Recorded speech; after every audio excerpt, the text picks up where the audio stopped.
Welcome back to another Sedlak Offroad School bike review, and today we have a very special one. We have Edgar's Sonora Rally race bike here based on the GasGas EX 450. So we're going to break it down and kind of give you an insight into what Edgar had to do, what parts he had to put on the bike to get it ready for the Sonora Rally that he just finished last week.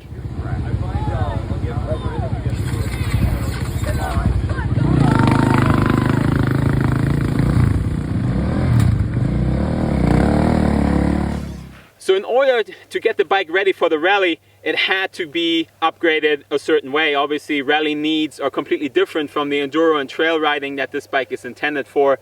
Biggest thing that sticks out, 4.3 gallon fuel tank. Obviously, you have these long distances, the bike running wide open, going through a lot of fuel. So this ensures that the bike can make it. Suspension's been upgraded by Enzo, fork conversion from air back to spring. And then gear ratio obviously had to be adapted for the high speed, so chain and sprockets have been changed, and obviously a lot of navigation equipment that Edgar will break down here in a minute. But you can tell it doesn't take that much to get a basic cross-country bike ready to compare it in your first rally.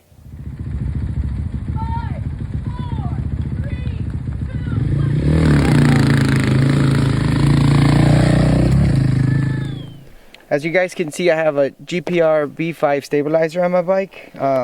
Going into the rally, coming from the Baja scene, got really comfortable and got a lot of time to be able to play around on the GPR stabilizer. So going into another fast setup kind of racing, I've definitely had to get one of this into my rally bike. The stabilizer comes with 8 settings, 8 being the stiffest. I usually run it between 1 and 2.5. A lot of single trail and enduro riding for me, but when it comes to fast sections, then I bump it up to number 5. Like Daniel mentioned to you guys, I converted my air forks into spring forks in order to find a lot more consistency throughout those long days of riding out in the desert.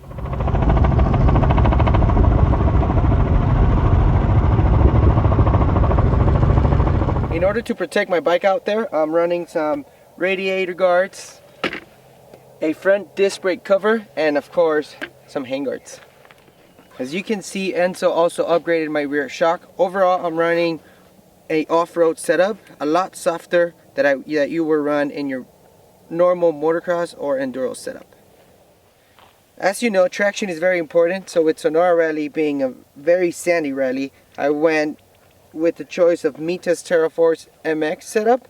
On my rear wheel size, I'm running a 120/90/18, and of course I had to throw in some Mita's mousses out there.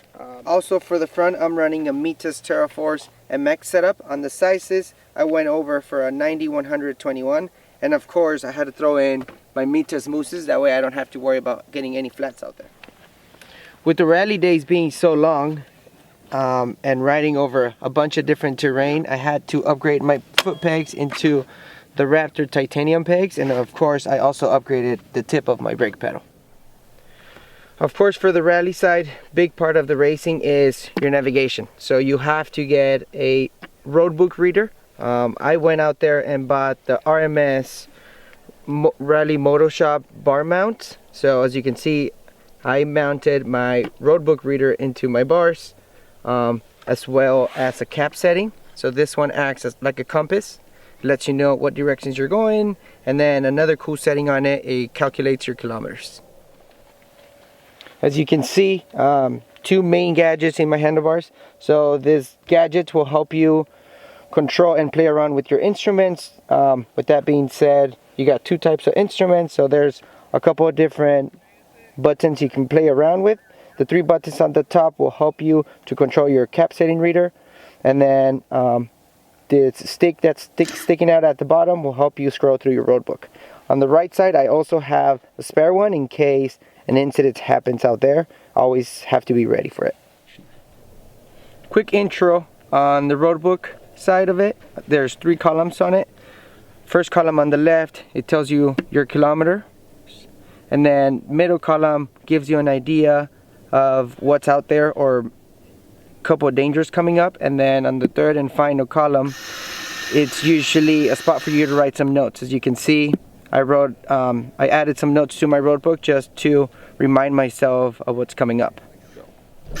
As you can see, while I keep scrolling through my road book, you get all kinds of cap settings. So then that's when you try to match your cap simulator into the cap setting that's into the road book. With gas being so new into the enduro world, of course, they're still developing a big gas tank for it, so I had to go and adjust to it. So what I did, I went over and I bought a KTM 4.3 gallon desert tank, and then I went ahead and installed it into my gas. Biggest thing on it was the shrouds. As you can see, they're also KTM shrouds. Luckily, this tank bolts right on the bike. Main thing, like I said before, the shrouds. Make sure you get KTM shrouds if you want to go ahead and convert your gas EX450 into a big rally bike. So I hope you guys enjoyed this insight into what Edgar had to do to get this bike rally ready. Second place on stage 4, only beat by a factory Husqvarna in Skylar House. So you can tell a stock bike with just some minor upgrades, very competitive if you're trying to get out there in the rally world. Edgar's going to do a follow-up video for the next rally. Obviously, he found a couple things that he wants to improve that can be better. So stay tuned to watch this. If you have any questions about getting your bike set up for rally racing, for desert riding, make sure you put them in the comments below. Edgar and I will be happy to get back to you, and we'll see you next week for another video. See ya.